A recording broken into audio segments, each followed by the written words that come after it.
Welcome everyone. Hello.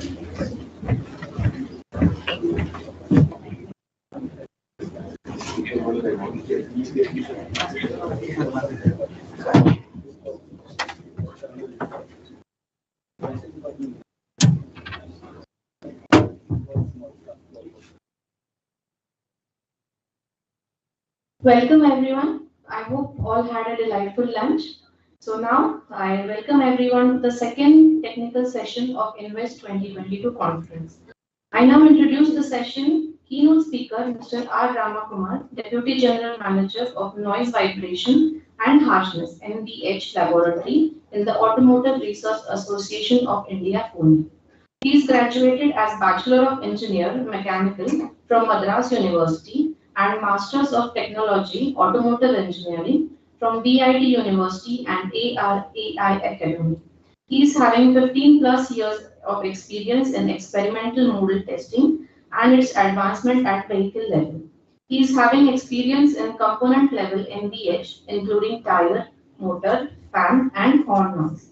His expertise in component and subsystem level sound quality evaluation.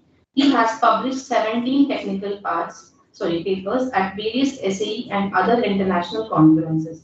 Mr. Ramakumar started his career in 2007 as a trainee engineer with the Automotive Research Association of India, ARAI. Presently, he is working in component, subcomponent level and vehicle NVH evaluation, as well as he is a member of SAE. Now I invite our speaker, Mr. Ramakumar, to address the audience on topic of modal analysis of automotive structure.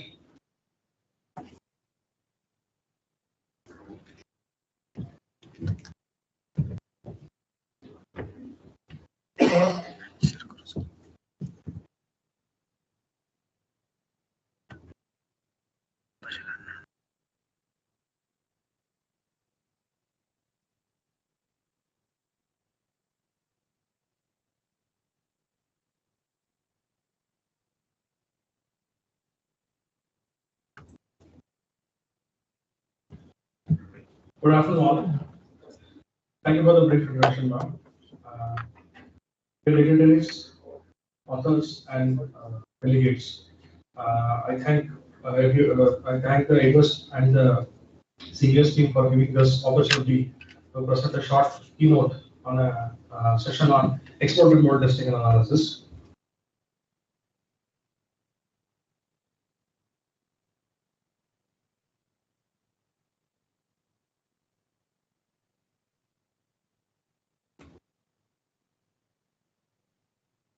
So, brief agenda of the presentation will be, we'll have a recap of the structural dynamics, what is structural dynamics, and then we will look into the process of model, experimental model analysis. Then we will look into the operation, the advancements in model testing. So currently, what are the tools available, or what are the algorithms that are available, which are used in real-time problem identifications, which has been widely used in automotive and non-automotive domains, and we will also look at some of the application cases. So first, I thought I will brief about a small introduction about the eminent people, like to recollect who are the people who really have contributed in the field of model testing. So first is the DJ means So he's shortly called DJ Evans, actually, David Evans. So we have a book on this model testing theory and practice. So this is something which we every time refer to the students first. So to understand the basics of model testing. So he is currently acting director of the Augusta Westland UTC, and he is still contributing in the field of model. Second important person is Peter Vitable. So there is he has did his BS in mechanical, then MS, and proceeded to PhD, and he's currently he's working in the Francis College of Engineering. So these guidelines towards do's and don'ts of model testing is something which again very much interested to understand the concept of model testing. So and one to add in the list is Philip Gugluwe.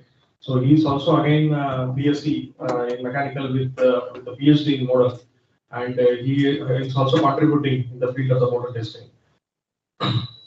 So I will just start the session with the overview of structural dynamics. So what are we going to look into the coming slides? So in a simple way to explain, so we have a structure, we need to excite it. So first thing is what are the techniques that are going to getting exciting the structure. One, so it can be a stationary, it can be a non-stationary. Structure can be anything. It is having a rotating part. It is having some sort of inert vibrations. Then when I'm going to characterize this, so this is the model analysis comes into the picture because the system characterization is important. So whenever we are connecting an input and output, then it makes sense. So here either we speak about the output or speak about the input. So whenever I am trying to relate with respect to an input and output, then it's really the transfer function becomes very important. So the model uses the basic equation of frequency response function. So I have an output, I have an input, I take a ratio, and I need to I can understand, I can relate my output response in terms of frequencies and input in terms of exciting frequencies.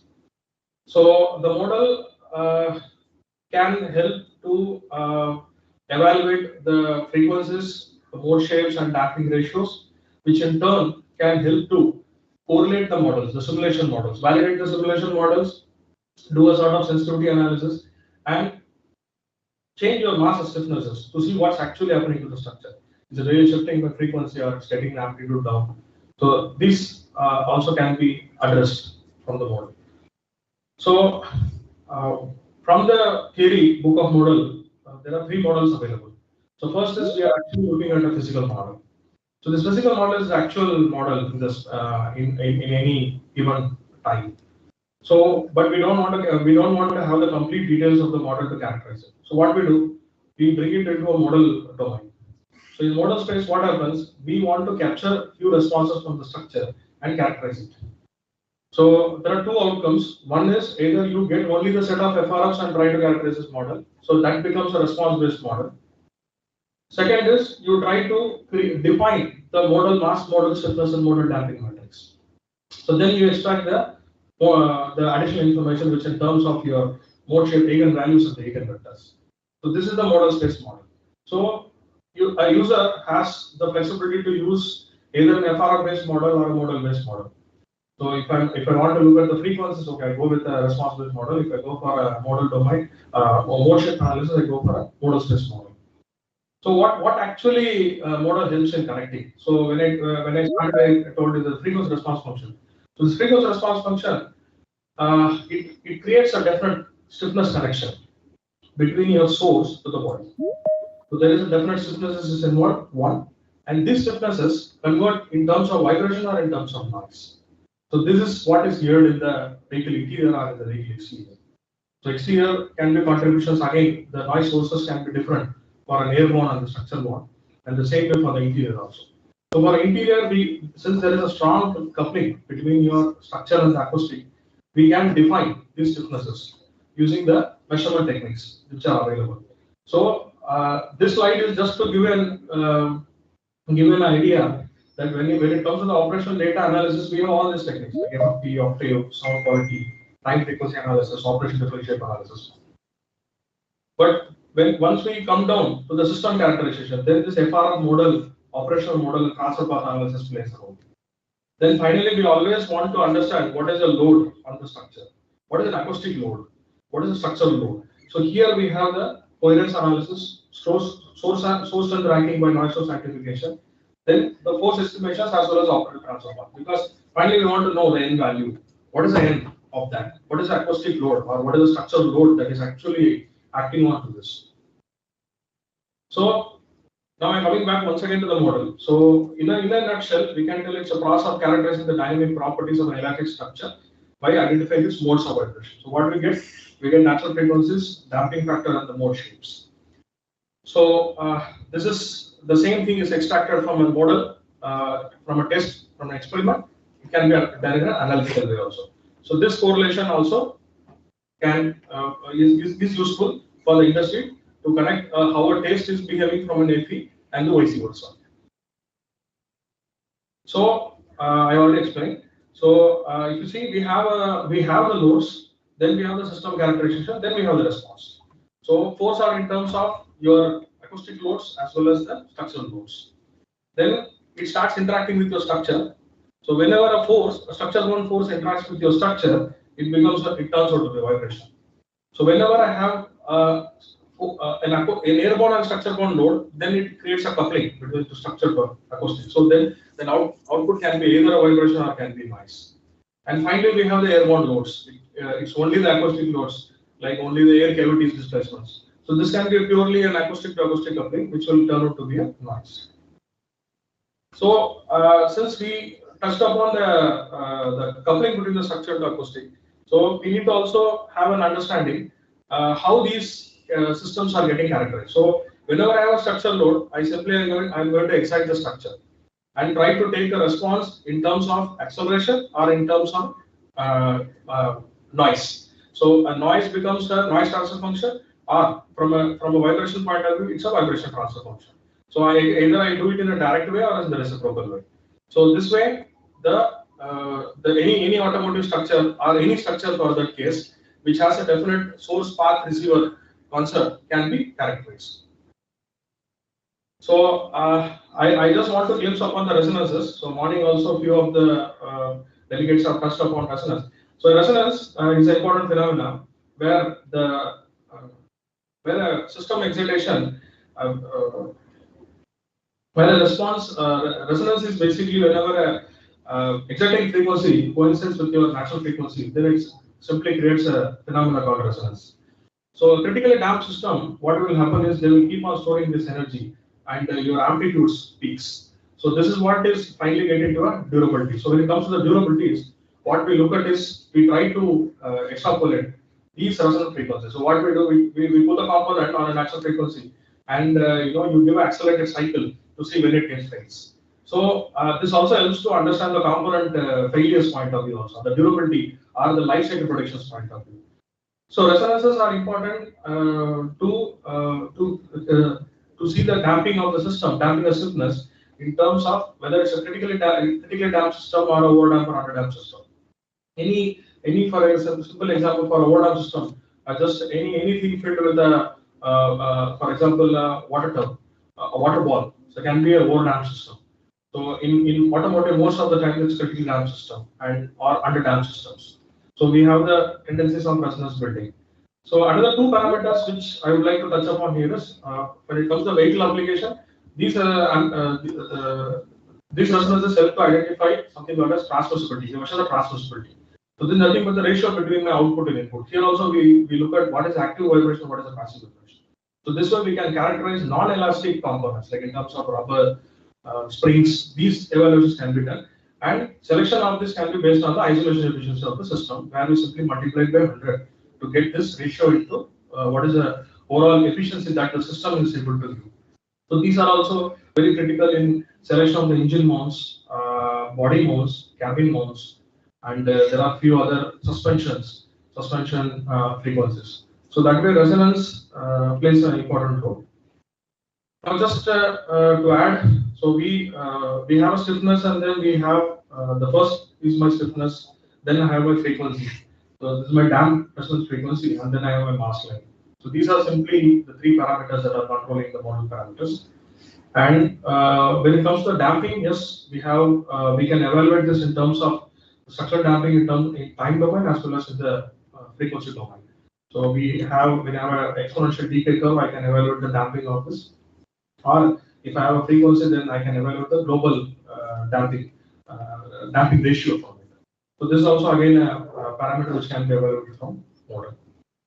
So I'll touch upon a little bit on the modes. So a mode shape can be any deflection pattern. So it can be associated with the particular model frequency or the particular pole of interest. So it can be in a lateral, it can be axial, it can be dorsal. And whenever one node to another node connection, definite connection is established, it becomes a normal node. And whenever one node passes through many nodes, antinodes. So then these antinodes to node can be complex also. So it is simply the first wave propagation and the wave propagation of its multiples. So when it comes to model, first thing is any manufacturer would like to first look at the model map. So which is similar to what I have shown here.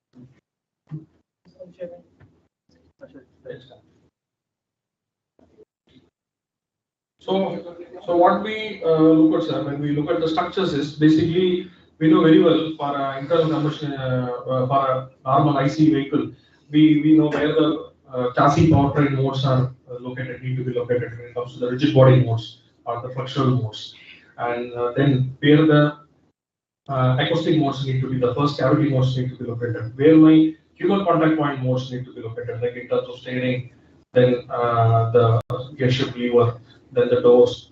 So now this graph is actually shifting in terms of EV, because when it comes to EV, this total frequency is now shifting towards higher side because of the contribution, high frequency contribution of the electric power plants. So the body is also getting stiffer. The kind of analysis that is getting into which people are looking at some 100, 200 hertz, now they're speaking about 1000 hertz, because the first fundamental comes at 1000 hertz and above. So I look at some 10th harmonic and then I start investigating what is the problem. So this is becoming challenging from an automotive. Recently, we have evaluated one of the BAWs, one or two BAWs for the power pack. So it was like one is with the battery attached to it, one is without the battery. So we could able to see there are panel stiffnesses have gone quite high. So the kind of weight that they need to accommodate, and for the stiffness that is going, is highly local. So it's not global. They have not changed the global mode. So global mode is still at 40, 50 hertz. So they have a little bit stiffen it, but for the mass that need to be continuously accommodated, they have. So this has created a lot of stiffening from the body. So this can be creating potential noise or vibration problems from an IC perspective. So the process of experimental model analysis simply has 3 steps. One is, okay, we have the FRFs, so we do an equation to we create a geometry, then we get an FRF, and from the FRF we do analysis. So this is what the brief is. So the effect of the boundary conditions. So for the model, the effect of boundary conditions are very important. So you just change the boundary condition, the system performance changes. So if I'm telling I'm going to take a gearbox and I'm going to suspend it and I just fix it, or I'm just going to run it in some conditions, all three will have different frequencies because of the contribution of the excitations. So we need to be very clear what sort of extra boundary conditions we are giving, because these boundary conditions will create stiffnesses, add stiffnesses. When I take a bungee cord or when I take a bellow, so I have to see at least the stiffness of these is at least 10 times the lesser mass of the stiffness of the component. So then I say there is no any additional stiffnesses coming into it. So if I take a stiff pad and then connect it, then it's not going to be free anymore. So boundary conditions can be free as well as operational. This is what I would like to tell here. So few instrumentation. So now, as I started in the slide, I told this we need a structure, so we got excited. So what are the type of excitations we can do? So one is we use an impact hammer, and then we use something we can use called as shaker, electromagnetic shakers. So when I do structures, so I have a big shift, So hammer is quite difficult. So I can hit at a highly local point. But bigger structures always shakers are good. For example, an airplane or helicopter. So shakers of huge force rating, maybe 1000 lbf or above, can be good enough. 2 to 4 shakers can help to excite the structures. So shakers are electromagnetic shakers. We can give different energies, different signals. It can be sine, sub-sine, random. So signals can be given, and then we can evaluate the structure. And in hammer, it's always an impulse, which is a broadband energy that is given into the system. So these are the signals I was referring to. So we have a sine, sub-sine, random excitation, bus random excitation. So we can define the signal. So these same signals are again getting into studies for durability, accelerated cycles. Okay, I have a mirror vibration. I went on to a field. I collected this data. I come here and put it in the shaker, and then I do the accelerated cycle. So it will be also equally capturing the dynamic performance of the system which is on the road. So most of the times in ARI, most of the times we do this. So we don't get into roads always to collect a lot of data. So we get a specific amount of data, we do it in accelerated, and then we start getting into the shakers. So that becomes a continuous cycle to evaluate the component or structure for the case. So I will come to the instrumentation part. So instrumentation part. So these are some of the instrumentations we are having, but not all are necessary. So basically, a hammer, a single hammer axiometer, and a two-channel FFT analyzer is sufficient enough to do an FFT analysis.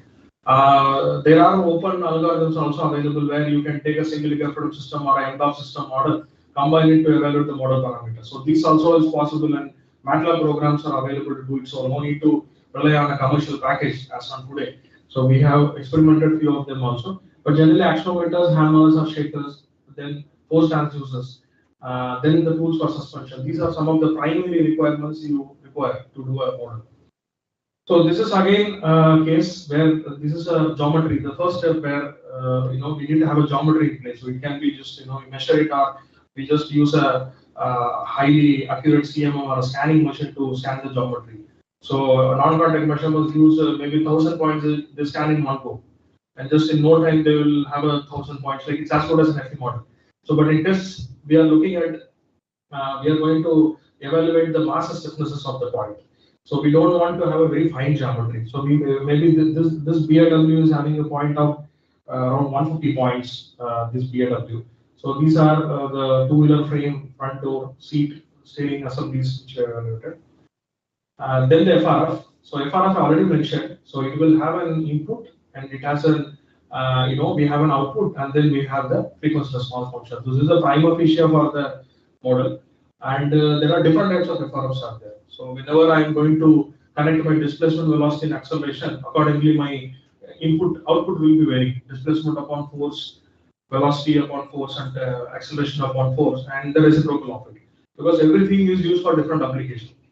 For example, apparent mass can give me this FRF can give me directly the mass of the structure, because it simply obeys the F is equal to ma equation. So I can measure the FRF, calculate the mass from the stiffness, and I can tell without measuring this is the CGR MI of the structure. So like whenever laser measurements are used, velocity by force is used, and what widely used is acceleration by force or the dynamic signals, because dynamic signals also is used for evaluation of highly local stiff points, like in terms of exhaust hangers or any stiff locations which is tend to vibrate will have a very high stiffness value. So this can be used to evaluate dynamics. Otherwise, a proper setup is required to evaluate this, because we need to load it to that level and get the response. So let me skip some slides.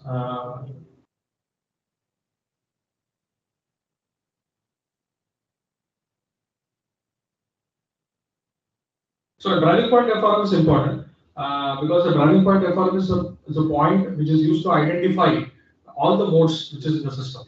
So it's a driving point FRF, and the reciprocal FRF. So this reciprocal FRFs will tell the linearity of the system. So okay, I give an input here. It simply obeys the Maxwell's reciprocity theorem. So what it does, so I have an input at one point and take a response on another point, or vice versa. So it will match. So this defines the linearity of the system. So for a BAW, wherever uniform material is there, so this will be holding very good like this. For a tire or a highly damped structure, we can't expect this, because it will simply not obey anything. So calculation of modal analysis is solving this equation. where we have this eigen frequencies, damping ratios, and modal scaling factors from our basic vibration equation. So what we do here? So this is again the continuation of the slide which I have told earlier. So when we have the set of measured FRF, we get the sum of all FRFs and do a parameter estimation to extract the model parameters. So here these are some of the parameter estimated techniques which are used widely and which also equally gives the outcome in terms of these three parameters. And model assurance criteria is a quality criteria which is used to evaluate the correlation between the two mode shapes. So this is also a tool which is helping to understand or qualify the test from FE. So whenever a mode shape from a test to FE is matching, your diagonal element will be in the 100%. So it means there is no any error, like both are looking at the same mode shape. So whenever there is no any diagonal element building, then it becomes no correlation mode. And some look at targets of diagonal and some look at targets of the off diagonal also. So it depends on varies from structure to structure. So yeah, I will come to some touch upon the advancements in model. So transfer path analysis is one of the important advancements that happen in model. So what has happened is, like, since now individual FROs we take, so why don't we characterize the system with a bigger matrix? So that's how the model came. So what happens, we in a transfer path analysis, these loads are taken on the target accelerations or the target noise, and then you build a bigger matrix in terms of paths and indicators. So here we give additional something called as indicators, structural or acoustic indicators. So we are going to define how the energy is going to travel to the receiver, and then we of course we have the interior noise of the vibration. So here the advancements have gone into different methods, like matrix inversion, single path inversion, dynamic sequence method to understand. So here, for example, we might I will just take a case. If I have four mounts, 3 to 4 engine mounts, so it means 4 of my paths, and then I need to have 2 indicators per part. So it is like 4 into 2, so 8 plus 4, so 12. So for the 12, I need to have the FRF, I need to have the operational noise and the operational vibration. So that's how the matrix works. So you classify with respect to the complete system dynamic behavior. It can be a faster speed, it can be a varying speed. And this is just an example case of how a source path receiver when it comes to TPA it works. So here, what we have, this is an actual case what we have studied, where we took the sources and then we have the paths. So we define the path. This for of course for a truck actually, and then the indicators and the target. So we get a map, transfer path analysis map, where these are all the path ranking. So I can just in no time I can identify for this overall noise contribution or vibration contribution what is the highest critical path that is contributed. So it gives me a direct a direction to attack it at that point. So I don't have to worry about anything. So there may be stiffness or a mass issue will be there, or it may be some loose connection, or it can be it may be a problem actually. And we can evaluate the forces also. So these forces goes as an input into the CAE also, because most of the time the real-time forces are not available. So we estimate it or we approximate it. In fact, CAE guys use unit load, which is 1 Newton. So this is far away from the reality. So, but when it comes to the actual measurement forces, this helps to the transfer path analysis helps to extract this force estimators. And we should definitely mention operation differential shape analysis. So apart from the automotive, this this operation differential shape analysis is widely used for any problem identification. Like it can be a moving vibration of a bridge, or it can be a specific deflection pattern of a ship, or it can be automotive for that case. So what it does, simply it takes the autopower spectrums or crosspower spectrums and just deflect it with respect to a shape. So we can, so there can be a time domain or it can be a frequent domain. Okay, I have something happening with respect to time. I just look at the time inverse and I relate it to the shape. So this gives confidence how my actual shape deflection is, whether it's lateral, vertical, bending, or it's doing torsion. So in no time we can extract this information. So this is what the ODS does essentially. ODS doesn't do any analysis or any estimations like about the structure, but wherever you are taking this vibration mapping, it will simply able to clearly distinguish this. And one step ahead in model, we operational model, the model parameters are operational mode shapes, operation frequencies, and the operation tapping is evaluated. So here what happens in FRF, in model, we do a frequency response function, that is output by input. So here we don't have an input because it's a real time, it's operational. So something is moving, a shift is moving, so I need to map certain points. So at that time, what we do, we evaluate reference acceleration multiplied by the response acceleration. So we take a g and multiply with g, we get it across powers. So we match the phase between the reference and response acceleration. So the references are becoming important in operational mode. So if you have a wrong reference where there is no vibration, then your total output will go zero. So I need to pick a more than one or two or maybe n number of vibrating points which will help me to assess this structure. So there are some briefings what no the advantage and the disadvantage of the OEM and OEM. Let me skip this and let me come to the some of the few cases. So as I told, like we evaluate rigid body properties for the powertrain. So different powertrains, right from a two-wheeler to heavy truck, we evaluate using the we evaluate the CJ and MI. So this is helpful for defining the mounts, the mount position, type of mount, and the orientation for that particular configuration of the powertrain exhaust system.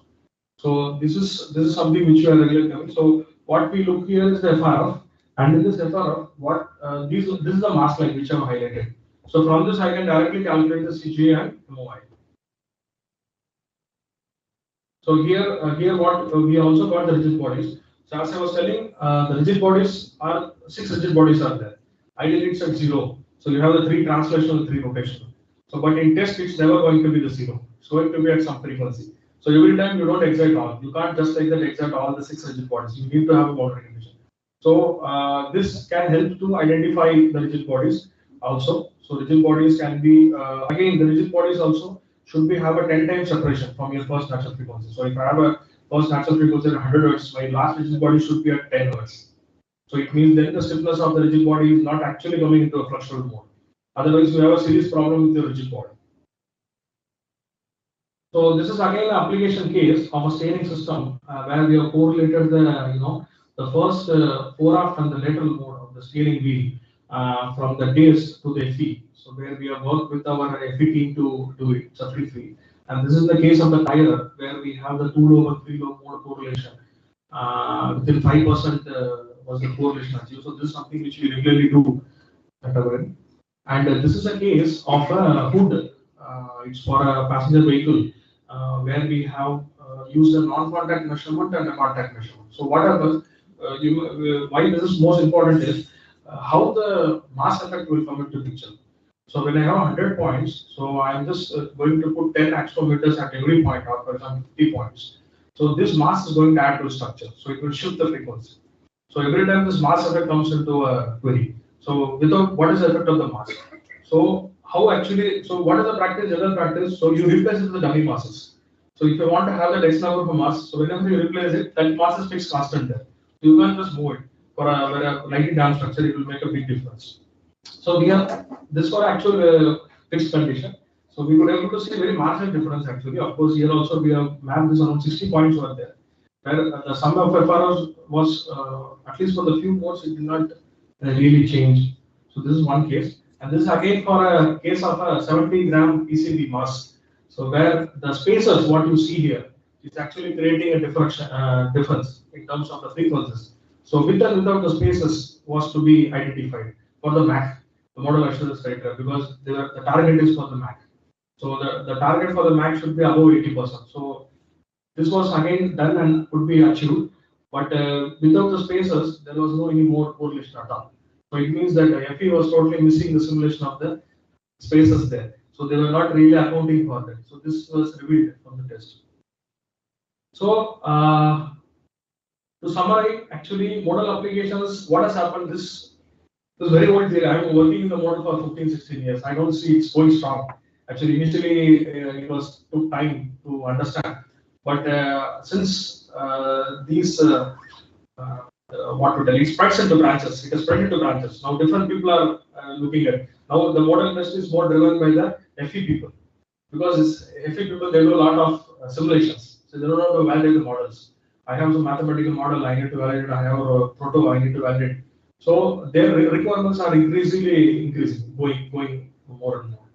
So from the automotive, we related to the powertrain. So in powertrain, how it works? First, I can identify the contribution to the structure.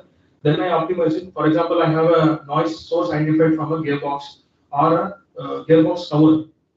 Then we optimize this in terms of its tuning its master stiffness and then reducing the noise from it.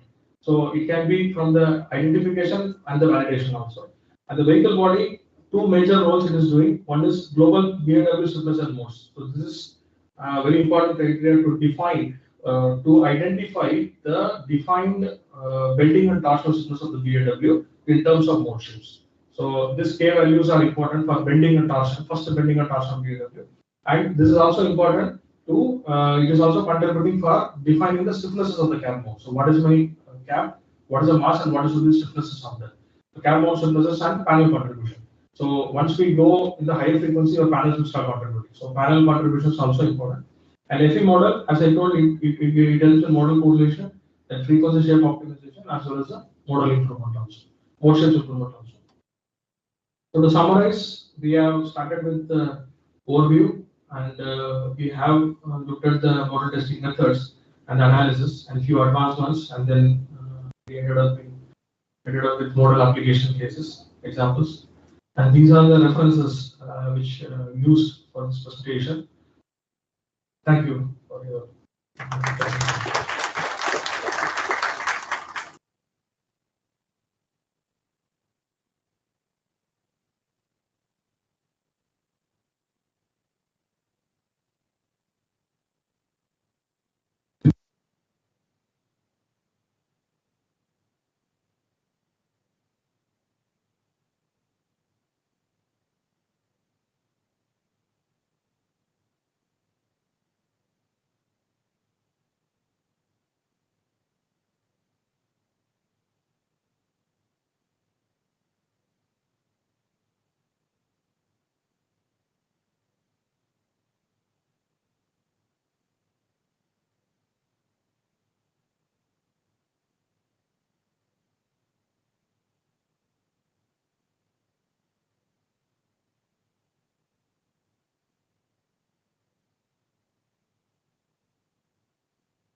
Hello. Thank you, Ramkumar sir. We have a slight change in the schedule. We wanted to introduce our keynote speaker for session 3 because he's going to be joining us online from Dublin, Ireland. So we wanted to have him present to talk with us right now. And then we will continue on with the session 2 papers. So first, let me introduce the keynote speaker for session 3, Dr. Viswajit Basu, Professor, School of Engineering, Trinity College, Dublin, in Dublin, Ireland. He has received his MS and PhD degrees from IIT Kanpur, India in 1994 and 98 respectively, and Dr.RER.NET, which is Doctor of Things of Nature, a doctoral degree in mathematical physics from the University of Vienna, Austria in 2019. He was a visiting professor with Rice University, Houston, Texas, USA, and a guest professor with Aalborg University, Aalborg, Denmark, and also a distinguished guest professor with Tongji University, Shanghai, China. He has authored or co-authored about 300 peer-reviewed technical publications and is also a member of IEEE. His current research focuses on nonlinear hydrodynamics, geophysical flows, wind and wave energy, and control theory. Dr. Basu has received several prestigious awards, such as the President of Ireland EU FP7 Research Champion Award in 2013, the Gobori Prize from the International Association of Structural Control in 2014, and the Phil Doak Award from the Journal of Sound and Vibration in 2015. I now invite our speaker, Dr. Basu, who will join us online to address the audience on the topic of quantum control, a new direction.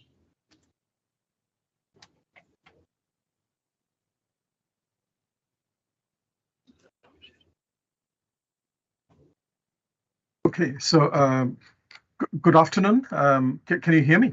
Yeah, Dr. Basu, just a second. Okay. And I can share my screen. Yes.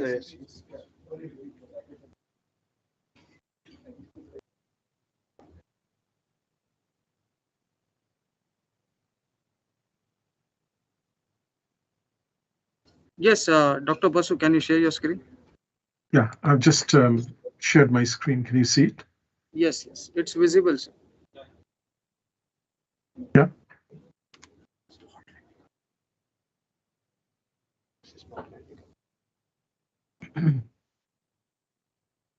So can I start now?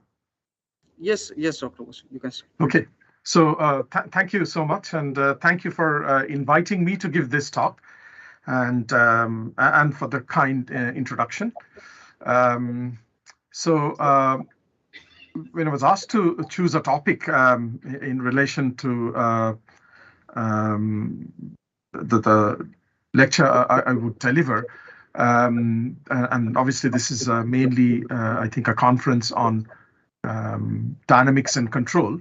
So I thought I'll present something which is more futuristic, but not so much because what I'm going to say today would have a big impact in the next 3 or 4 years. And already there are various research labs, academic universities, and various groups of industries looking at this seriously, because that will change things, the way we do and way we actually look at our operations. So today's talk is on quantum control, which is a new direction. And this particularly has gained interest in the last 4 or 5 years, because you must have noticed the Nobel laureates of this year, Anton Zeilinger, Ala Aspect, and Clauser, and they received the Nobel Prize for quantum and basically quantum entanglement, which has now been proven.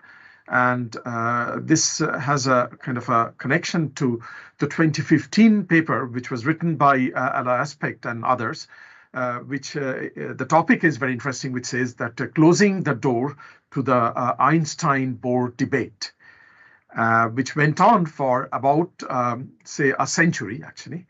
And so we now say we are in the second era of quantum revolution, which has coincided with the fourth era of industrial revolution with machine learning and other things, actually.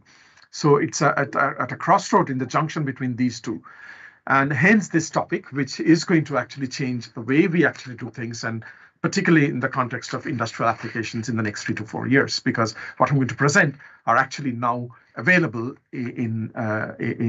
for use.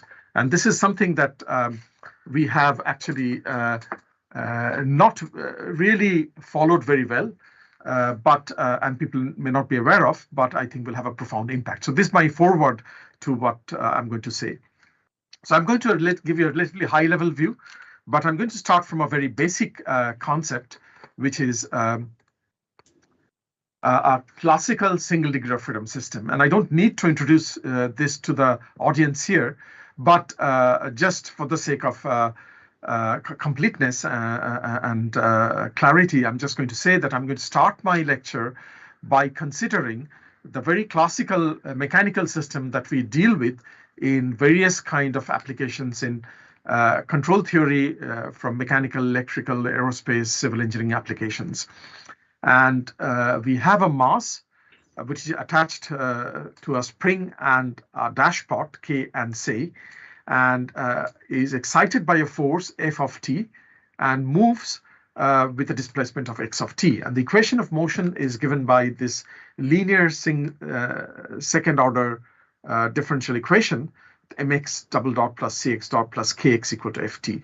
And if I convert this to in state space by considering my states as the displacement and the velocity, then what we get is x dot equal to ax plus bu plus dw, where A is my state matrix, x obviously is a vector, B is my matrix associated with the control input u of t, and dwt is effectively the excitation. In this case, obviously, my excitation force is given by f of t.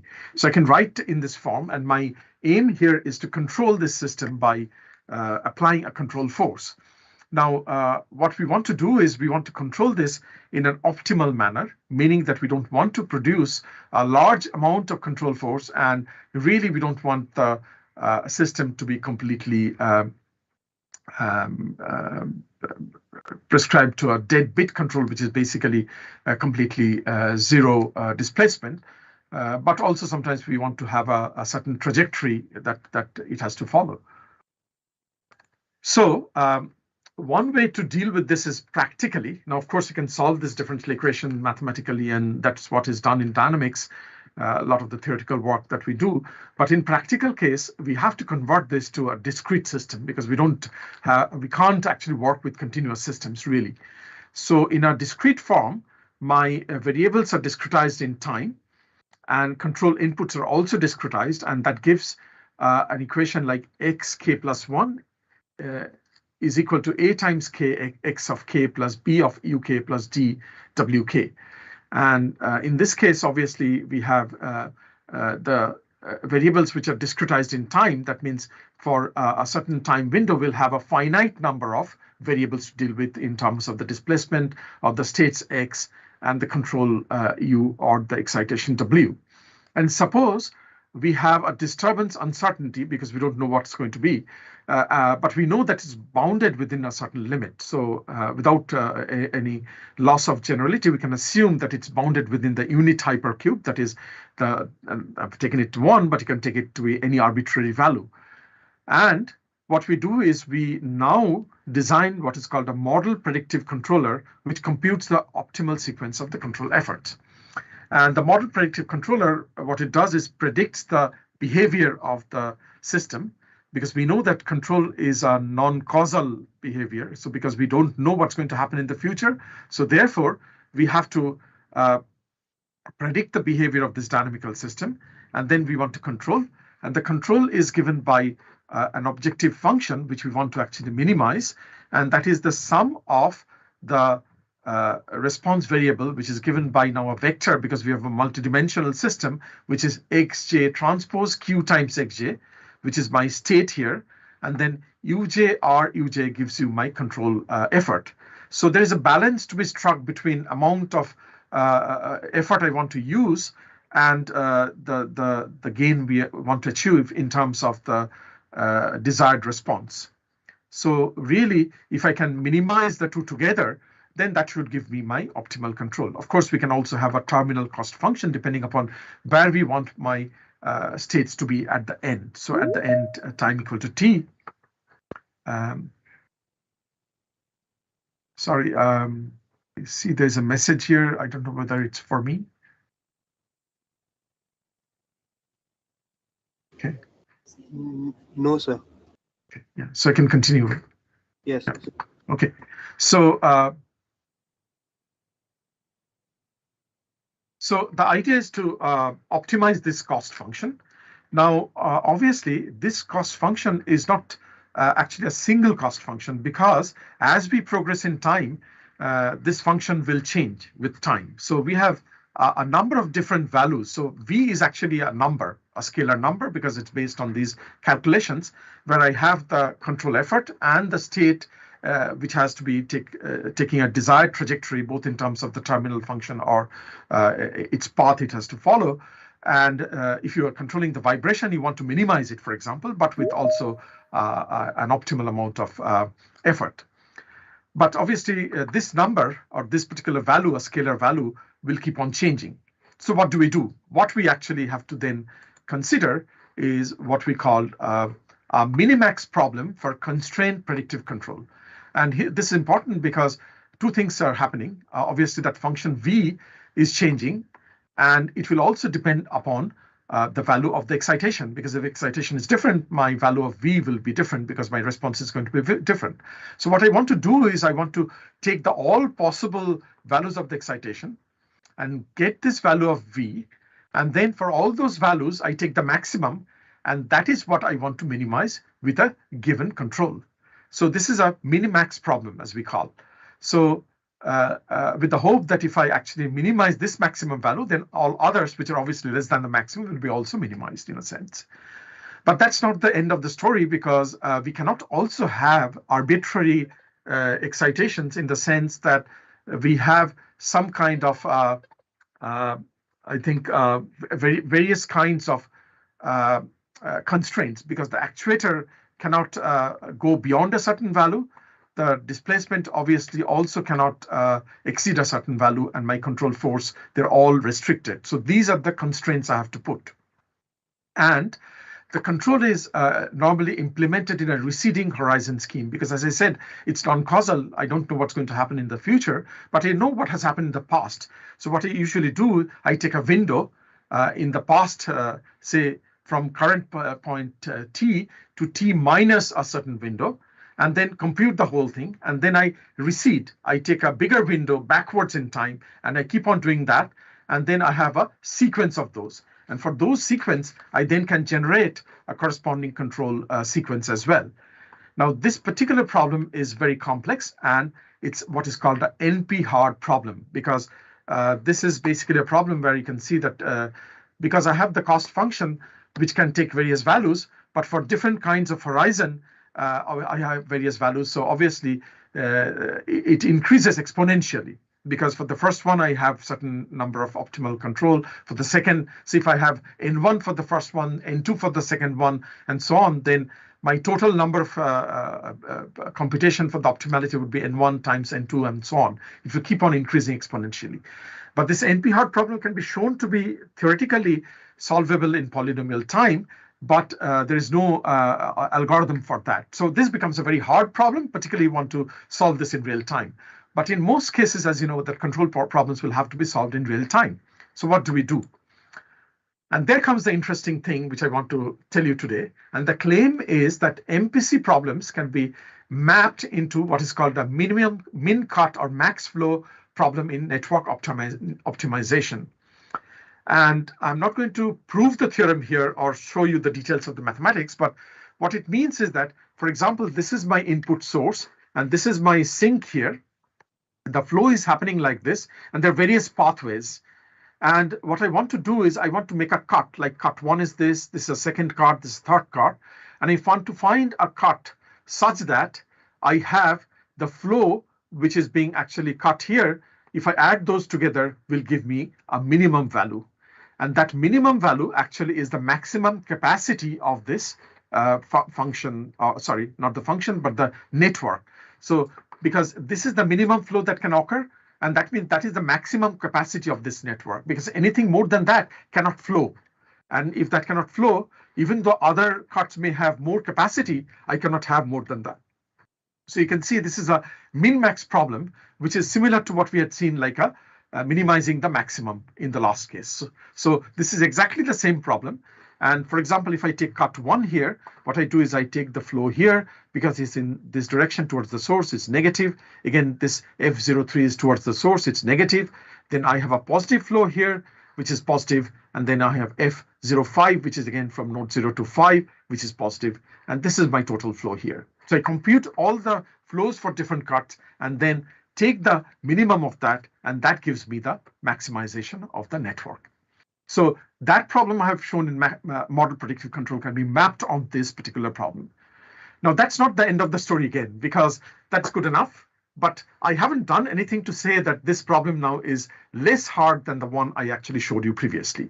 So it's still a difficult problem to solve. All I've done, I've actually mapped that problem in model predictive control to a network flow problem. Now there actually is an interesting thing that will actually help us to solve the whole thing in an efficient way. So this particular network problem can be transformed into what is called an icing model, which is a quantum chemistry model for water molecule. So now we see that we started with the dynamical system with model predictive control and then network flow, and eventually I have now ended up into a quantum chemistry problem, where we now consider networks to be graphs, and graphs are defined by nodes and edges, as we know. And then for each of the edge, we have a weight. And this weight is given by Wij, which is between the node I and j. Obviously, it is commuting with I and j because from node I to j and j to I, we have the same weight. And what we do is we now consider this graph, and a cart is a partition between two subsets of the graph. So I take the nodes and I have a subgraph which has two different sets, one corresponding to a certain number of nodes and the other one corresponding to other nodes. And we now define a cost function with these weights on this each of the edges, cutting the network, and then assign a binary value of 0 and 1. Now I do this obviously with the binary because I want to go for a quantum computing, which actually works, well, can be easily shown in a binary context, but we can generalize it further. Now, if you do that, then the cost function can be written as, the summation over Wij are the weights, xi is one particular node, and then xj is the other node, and I take the product of xi times 1 minus xj. So if I start from the source xi1 and then xj is 0, then you have 1 times 0, 1 times 1 here. So that means if I have two nodes which are of the same class, like 1 here and 1 here, it will be 0, or 0 and 0, then it will be again 0. So effectively, I now have two different subsets from source to sink. And you can see this is actually a quadratic function. And this is similar to what I had like x transpose or u transpose function in my model predictive quantum model with these as weights.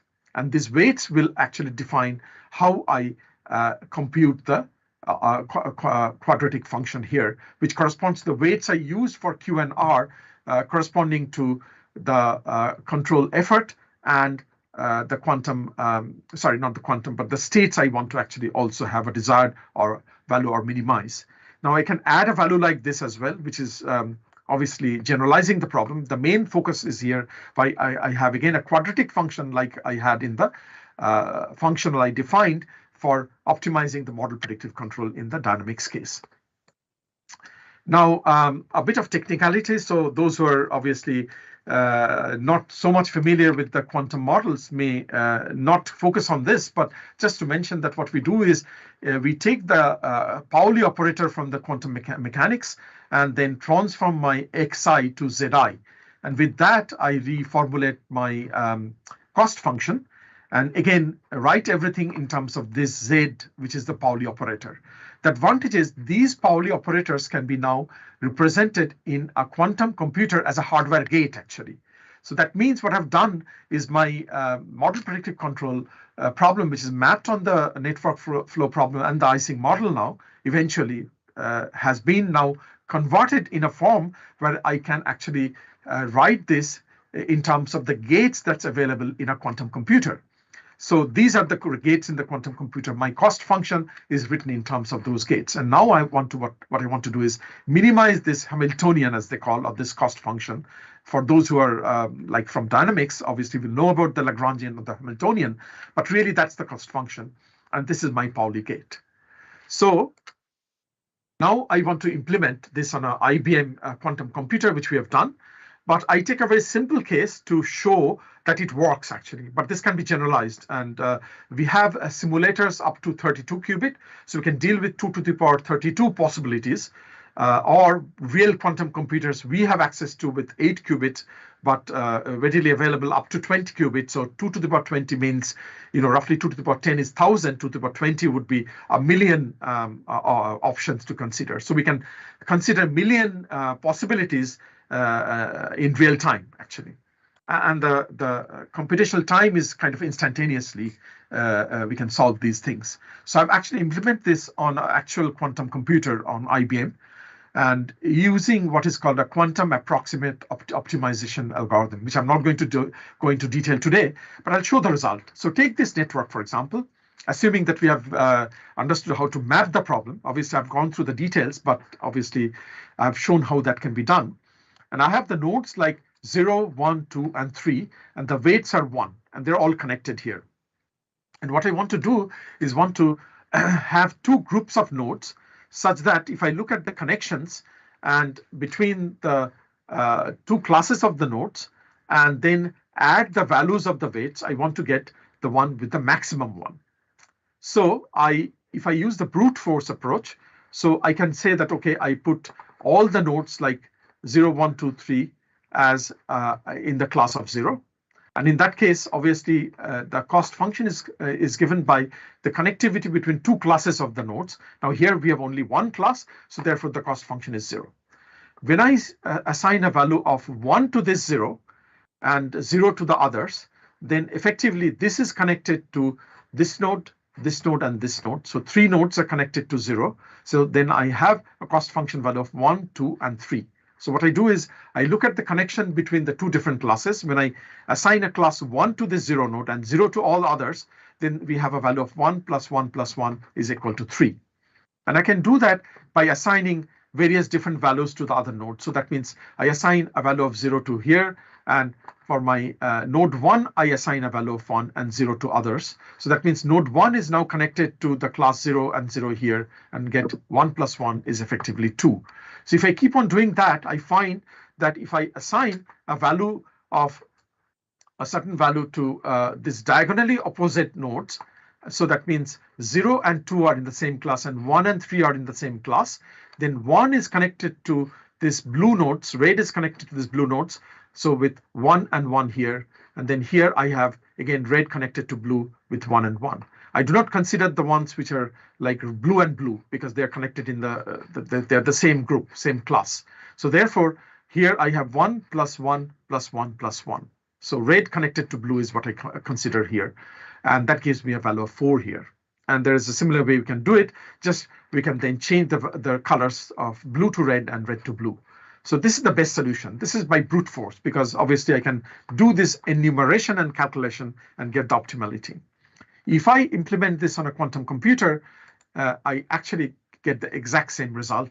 And the value of the objective function is 4. And the values I get is basically says that x0, the node 0 should be 1, node 1 should be 0, node 2 should be 1, and node 3 should be 0. That means node 1 and 3 should have the same color, and node 0 and 2 should have the same color. And thereby, I have the connectivity between the red and blue node. So here I have 1, here I have 1. So 1 plus 1 is 2. Again, here I have 1, and here I have 1. So 1 plus 1 again is 2. So 2 plus 2 is 4. I do not consider the connection if they're in the same class here. So obviously, that's the optimal solution. And I have actually solved it using the quantum computer. Now, this problem can be generalized to other problems like traveling salesman problem as well, other network problem. But to conclude then, we have shown how a dynamical system and the associated model predictive control can be mapped onto an optimal network flow. The Hamiltonian corresponding to the optimization MPC can be transformed into the Ising Hamiltonian model, and the solution can be obtained by using the max cut optimization problem using the quantum computer. And this is a new direction to solve NP hard problems for control by using quantum computing, can be applied to large scale problems, namely power system problems chemical plants where we have large-scale optimization in real time to be done, logistics, network problems, mechanical electrical systems, vibration control, finance, decision-making, and predictive maintenance. So thank you so much. And I'm happy to take any questions if you have any.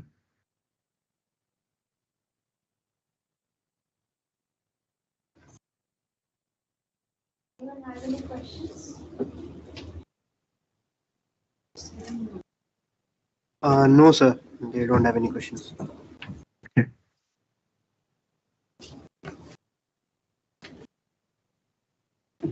So I said this is a little bit futuristic, but not far away, because there are several groups, both in academics, obviously they're working, but also in industry they have shown interest, like automotive industry. They're applying these optimization schemes now and implementing in various cases.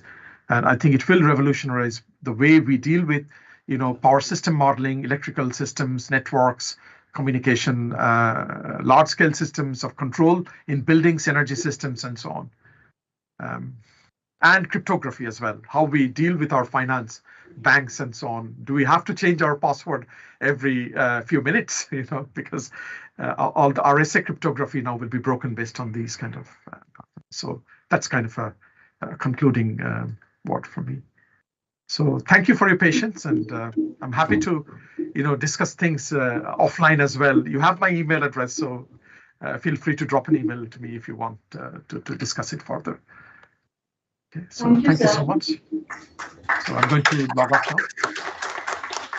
Thank you, Basu sir, for your insights. Yeah. Now let us continue with our technical session 2.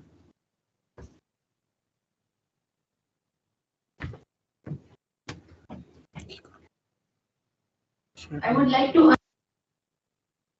Dr. Srinivas Veggu, Dr. Nitesh Yelve, and Dr. Sanjay Rukambe. So before we begin, I request our presenters to keep their presentation to 10 minutes duration, which will then be followed with an interaction with our judges.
Good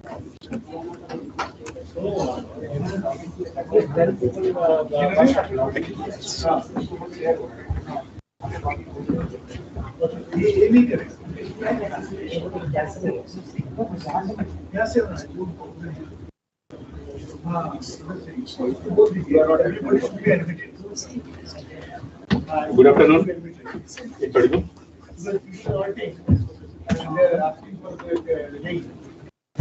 Good afternoon.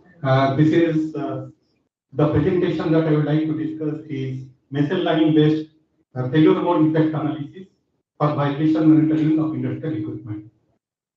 In the case of failure mode effect analysis, I know that most of the experts here, industrial experts here, must be coming across the FMEA in their daily routine life. But because there are academicians, because this is not under the course, I would like to speak something basic and then I will go to the machine learning based FMEA that we have done that I will present. So this is the presentation agenda. That is, we'll discuss what is a failure mode effect analysis. Then we'll give an example. We'll discuss the disadvantage of FMEA, and then we'll tell that how we have changed the FMEA and consider a lot of dynamic aspects and how we have used machine learning model to construct this FMEA. And then we'll discuss two case studies, particularly application to vibration monitoring, because this is a conference on the vibration monitoring. And then we'll conclude. So the introduction, of course, this is the definition you can get from the literature, but I'd like to tell from the beginning that what is a failure mode effect analysis. We generally consider, whenever we go to the machine, we consider there are a lot of failure modes. Even if in reality, it might not have happened for that particular equipment. So we assume that these may be the different failure modes that this machine can come across, and hence we used to find out the strategy such that this particular failure mode will not happen forever. So already Ms. Pallavi in her first presentation, she discussed about what are the maintenance philosophy, maintenance strategy, like predictive, the first breakdown, then preventive, then predictive, or proactive. So this method that FMEA is a proactive method. So proactively we are assuming that this machine may fall because of different reasons, and what could be the maintenance strategy or monitoring strategy that to prevent such type of failure mode. So this FMEA can be different type, like process FMEA, functional FMEA, and design FMEA. And I will discuss one small example where this is used for a design of a diagnostic software. So here, this example is a diagnostic software problem where we are going to find out a diagnostic software to monitor the bearing failure. So this is the, you can see the component is the bearings, and then what is the function of this, and then we can consider what are the potential failure mode that is causing this particular function failure, and then what is the effects of that, what is the severity, and what is the potential causes of this failure, then what is the occurrence, what is the criticality, okay, and then we can go for current controls, how we are controlling currently this particular failure mode, and then we can get what is the risk priority number, that is what is the risk of this particular case, that the function failure that we discussed, what is the risk of that, so this is the risk priority number, and then we can take what are the actions to be taken. This is of course just an example, and we can find out a lot of other actions that we can consider here. So I'll explain two cases. One is the overall bearing fault diagnostic software analysis. So we can tell bearing the component. We need the function is to have early fault detection for proper maintenance planning. So this diagnostic software solution should be able to detect the failure very early, so that we can have a proper maintenance planning. And then we can have a potential failure mode, that is delay in fault detection. This is the fault. Actually, this is the function, but this may be the failure of the function. That means there is a delay in the fault detection. And then what is the cause of this failure? Unavailability of decision-making software. There is a lot of manual analysis. So the current case is that a lot of manual analysis is being done. And then why we need a decision support software? Because a compression in the field, it may have some 80 to 100 number of instruments. And a particular person giving focus to this 100 equipments or instrumentation tags is very difficult. So to detect a fault, a root cause analysis is being done. And those who are from the industry, they may appreciate that a root cause analysis takes 1 month of time. Some 7 to 8 engineers, they see it day and night and then find out the root cause and then do a lot of analysis how to prevent the root cause. So it is a big time taking affair. The reason is that there are a lot of instrument stacks, they have to go manually, they have to see the historical failures. So a lot of things they have to do. So each and every root cause analysis takes so much time. So that's the reason the diagnostics software requires, now currently it is a manual analysis of the overall system. So we require a decision support system to analyze so many number of tags. And then we have to use, this is the action plan and whatever, and with the action plan, definitely the risks will reduce. Okay, so we should be able to reduce the risk, and because of that only we are taking the action plan. So this is the overall level case. Now we can go to the details level, that why currently such analysis software is not there. The first case, that this is the again the same thing. You can see the fault detection for proper maintenance planning, and we get lot of false positive. If what will do is software, diagnostic software, we get lot of false positive. What is false positive? Today the second paper concerns about the confusion matrix. So the confusion matrix tells that if at all there is a failure is not there, what we are telling our software is telling that there is a failure. Then actually it is a false positive. We are the belief of the end user will not be there on our software because there is no problem, but we are telling them false problem. And what is a false negative? There is a problem, but we are not able to detect using our software. So that is a false negative. So in this case, I have just discussed one part, that is a false positive, and the main is the effect is that acceptance of the solution. As I told you, people will not believe in our software if there is no problem and we are telling there is a problem. So that is the acceptance of the solution. Then what we have told, that potential causes of failure, that bearing vibration depends load and ambient temperature or other parameters. So for example, you know that the who are from industry, they can know that in a particular summer and winter variation, there is variation of the bearing vibration around 10 micron. Similarly, in the load, if you load change the load, it is underloaded operation or overloaded, the vibration will increase. So we have to focus on the rated operational conditions. So in that sense, the case is that the bearing vibration depends on load and ambient temperature, and because of that, this false positive happens. And there are other parameters also. I just put two cases here. And then the current control is that the manually you have to check the vibration and process parameter together. And then even you have to find out the severity, risk of occurrence, and then detection of that. And then the action plan. The action plan is that you have to normalize your vibration with the ambient temperature, the load condition, or some other parameters. I've just explained two parameters here. So we have to normalize that automatically so that our diagnostic solution, if at all there is a winter, it will know automatically that this is a winter condition, the vibration will be low. If it is a summer condition, the vibration will be high. And even you can imagine that in the day and night variation, the vibration and temperature, bearing temperature increases so much. So in the daytime and night time, the bearing temperature will difference will be some 12 degrees Celsius, particularly in Middle East as well as our Indian environment. So in that sense, we need to normalize that automatically so that we will have less false positive.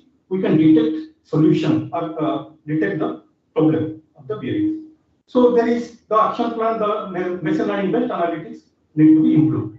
So this is just a typical failure mode effect analysis, the conventional work. But here, what happens? We need to do a lot of improvement, and there has been improvement, of course, enhancement. For example, we are now calling reliability centered maintenance. It is an improvement over the this particular FMEA. Then there is now RCM2 is coming, some RCM3 is coming. So these are the different improvement of about the conventional failure mode effect analysis. And we have considered that what are the disadvantages of this FMEA. First of all, this is very static. Okay, there is no, we are not considering the variables, the parameters that we are monitoring. As I told you, we are monitoring some hundreds of parameters every day, and then that way it is a very static process. It is not used for diagnostics, it is only used for maintenance strategy. Whether we'll go for, particularly in the machinery case, we'll go for the preventive maintenance or breakdown maintenance or any predictive maintenance. So that case it's only being used for maintenance strategy evaluation, not for the diagnostics or troubleshooting purpose. And the risk is also static. Of course, my presentation will not consider that risk, dynamic risk calculation. The reason is that the dynamic risk calculation is such a big subject, and maybe in the next CBS conference I'll present that. So the next one, I'll discuss that how we have tried to incorporate the dynamic values, the parameters that we are monitoring, the hundreds of parameters we are monitoring, and that we are putting in the format in this format. You can see that the same thing will be there in the RCM or FMEA. That what is the root causes of a particular problem, like rotor unbalance? What can be the root causes? What can be the effects? What are the different failure modes? The action plan. The same thing that we have seen in the failure mode conventional failure mode effect analysis. We are using the same thing, and this is the fault expression. And of course, you can see that these are the parameters that we are monitoring. Today morning, of course, one keynote speaker was telling that how our health problem is related to vibration. Like we are actually diagnostics engineers are like machine to the doctor to machine. So we monitor like the blood pressure level, we monitor vibration level. Similarly, we will monitor temperatures. For favor, the doctor is actually looking at the temperature. We are also monitoring the temperature. So these are the parameters that we are monitoring, and these are actually the symptoms which will give rise to detection of this rotor unbalance. Is a problem. So similarly, there will be some 20 to 30 problems in a particular compressor. It's a big compressor. I have not given those examples. I have only given one example for rotor unbalance. And then what is this RH? And that is what is ISH. That I will explain in my next slides, where I will tell that how the machine learning based model is being used in this FME. So you can see this is one such FME where we have integrated three different things. First of all, a fundamental first principle based thermodynamics model. Okay, we all know that in a compressor or pumps, the PV is equal to MRT. That is actually going to happen that equation. So on that basis, we calculate the work content, we calculate the efficiency. So that is we consider as an APM, that is asset performance management model. Efficiency, shaft power, the rate of change of the shaft vibrations, rate of change of the bearing temperature. These also we consider. Then there are machine learning models. These machine learning models actually determine, I'll tell more about this in my next slides. It determines what is the expected value with this much of load condition, this much of ambient condition, this much of other parameters effect. What is the current, what should be the current expected or predicted value? And whether we are now in this predicted value case or not. So we are finding out using the machine learning models. And there are some parameters which doesn't depend on other parameters. They are independent, like a filter DP, that is differential pressure. So these are independent. So we use the statistical parameters. Sometimes some sampling frequency of the sum of the data is not equal to the sampling frequency that we are taking, like 10 minutes per second. We are taking from the DCS software, but actually some laboratory parameters we are taking 1 month, every 1 month, like casing vibration analysis, offline casing vibration. So we are taking every 1 month. So that is a sampling frequency different. For that, we cannot use the predicted method.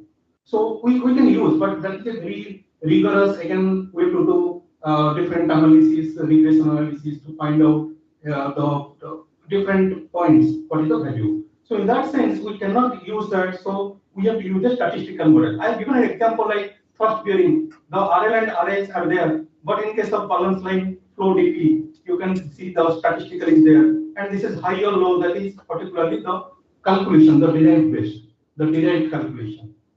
So this type of FMEA, so just an overview of an example of this rotor unbalance that we consider in our machine learning algorithms. We consider bearing temperature, bearing vibration, thrust bearing, U-boil temperature. Then we are predicting that using machine learning model, and then we find out the expected value. We give a symptoms to that. That symptoms I discussed in the FMEA, RH or SH. So these are the symptoms. And there are statistical analysis where there are the frequency, the sampling frequency is different from the DCS frequency. So in that sense, we are using statistical models. And these are the first principle based thermodynamics models, where we are considering different process parameters and finding out the efficiency, the curve, from the curve, the performance curve, we can find out what is the expected value, and then we can find out what is the residual from that. And then coming to these diagnostics model, we are actually capturing the fault or symptoms. So this is the way we are actually doing it FMEA. And now I'll just discuss one slide on the machine learning based analytics, how we are doing that. Now you can see that these are the red color. This red color is the expected value or predicted value we are getting from machine learning algorithm. So we take some 2 years or 3 years of data for normal operating condition and different, of course, different and weather condition like summer, winter, day, night, this variation, and then we find out that this out of these 2 years of data, what should be the current predicted condition? And you know this is a multivariate analysis. We are considering some 100 or 120, 130 instrumentation tags for a particular equipment, a compressor system in industry. You must appreciate there's a lot of tags, and those tags we are at a time. So this is a multivariate objective analysis. We are taking that and finding out what is the expected value of each particular parameter, and then this cyan color is telling the actual measurement. And in the normal cases, the expected value or predicted value will clock, that is, or will run simultaneously with the actual value. You can see the red color and the red dashed line and the cyan color. They are actually going side by side. That means this is the normal condition. But again, when the defect happens, okay, which is not depending upon the ambient conditions or load condition or other conditions. It depends upon the complete machine condition. Then there is a diversion, and there is a limit to this value, and this limit is rated. And remember, this limit is far away from the DCS limit. For example, your normal operating the vibration is around 10 to 20 micron, and the DCS value is some 100 micron, and we are giving you a particular alarm at 20 micron or 30 micron. So this limit is far away from the DCS limit, and this limit actually follows the expected value. So this is the limit of the expected value, and we are not stopping here. Actually, we are finding out another parameter called residual. So that RH, that is residual high, RL, that is residual low. That residual is nothing but the observed value minus expected value, and this residual, when this actually cross this limit, the residual will also cross its upper limit. Then we will give an alert to the customer that this is an RH.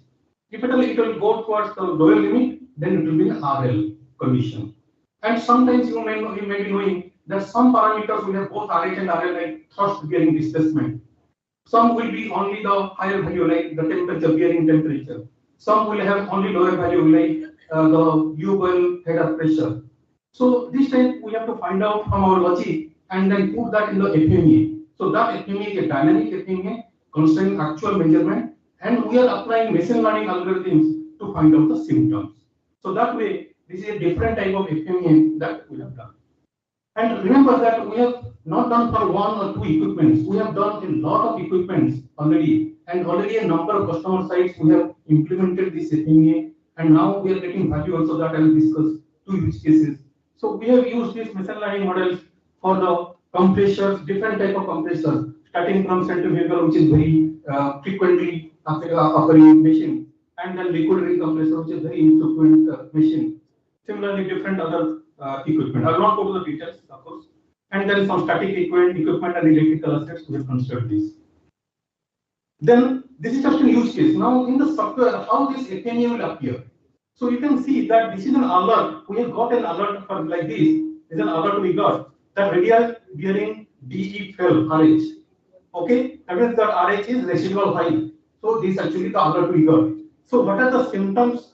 These are the symptoms. Okay, and then these are the equation, the expression that I was showing. So this will get. Then we'll actually go to the help, and in the help we'll find out what are the root causes. These root causes, the effects, and the recommendation. Already we have discussed that in our FMEA. It is already there from there. So it is like a prescriptive maintenance that we are working on. And then this is just an example of a dashboard. You can see that this RB value is there, the actual value is this much, and then the expected value is this much, the higher or lower value we can give this. Okay, so based upon that, if it is exceeding the expected value, then this will be red color. So we'll be telling that we'll be giving the alert to the customer. And then like that, we'll get a lot of other parameters. As I told you, these are some of the parameters on the machine monitoring. But there are parameters like process. Similarly, we have a process dashboard. So these are just an example. And let me tell you what is the value we got. We have already implemented it number of customer sites. And one of the customer sites, we could detect the bearing vibration alert. Okay, and we found that a rotor anomaly. Okay, of course, currently this customer is not giving any high frequency system one data like 1x, 2x. So we're not able to do high frequency analysis in our software.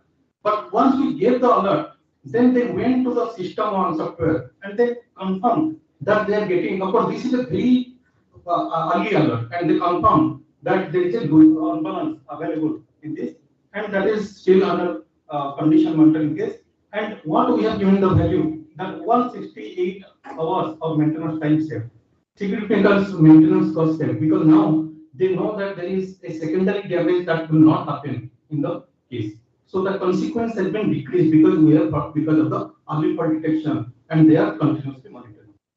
Then another case, this is very recently we have found that the main actually what happens, there are some 8 pumps, and one of the pumps are gradually the vibration increased from 32 micron to 50%, like 48 micron, and it is far away from the VCS value. And when we alerted the customer, they actually find out that at that time the vibration unleashed was unleashed. So they actually found that there is a problem in the bearing, but at that time their standby pump was not working. So they got ample time to rectify the standby pump, and then they actually got it shut down and then started that pump. Because of this particular solution, they could save some 12.5% of slowdown of the plant production for 12 hours. And then significant maintenance cost is also reduced. So, maintenance cost is very fraction in comparison to the production loss. So this production loss of 12.5% and for 12 hours is a big issue. So this actually is just an example of early fault, the importance of the early fault detection, and how we have achieved that using machine learning based FME analysis, the failure mode effect analysis. So the conclusion is that the new FME template we have devised for different type of equipment to find out the prescriptive maintenance for each equipment for each failure mode. And the fault alert, as I told you, in a compressor, there may be some 20-30 number of fault alerts based upon the number of instrumentation. And then we have considered the dynamic data. So earlier the FME was very static, and I will not discuss about the risk. The risk is a big problem, risk calculation that we will discuss in the next conference. And then concerning dynamic data input and derivative calculation, concerning machine learning based prediction process, and overall FEM template are formulated for various types of assets. And we achieved a better fault diagnostics and early prediction of faults. 2 examples of vibration monitoring were discussed. By the way, I can give you another value that we got from the customer, that the customer is telling that we are able to find out that if there is a baseline change because of a maintenance error. So the effectiveness of maintenance can be found out.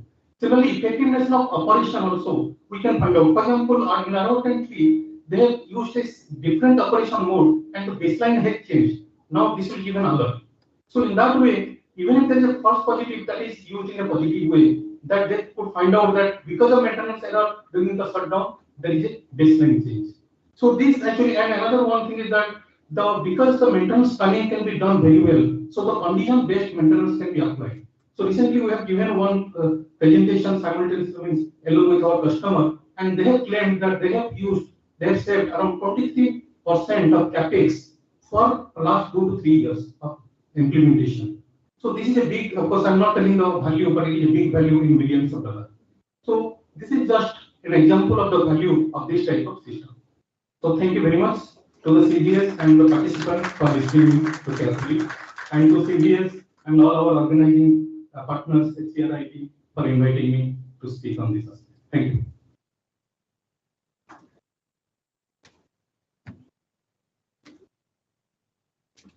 Thank you, sir. Now I would request Dr. Pine to give token of appreciation to our keynote speaker, Mr. R. Ramakumar. Ramakumar, sir.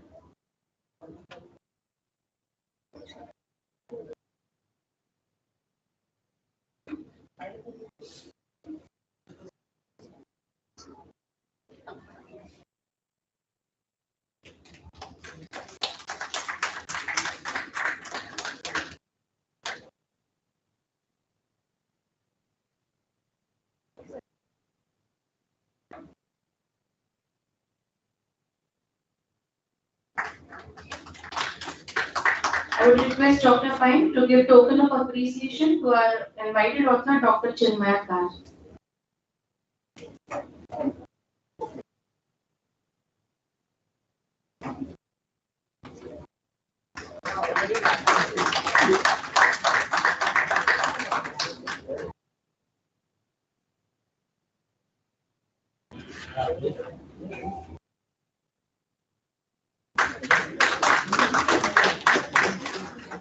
Thank you, sir. Now we'll take a short high tea break for 15 minutes and we'll be back for the session 2. Everyone, you can take the cup of tea and be seated in room number A110 and 111. The session will be continued after the tea break. Thank you. Yes.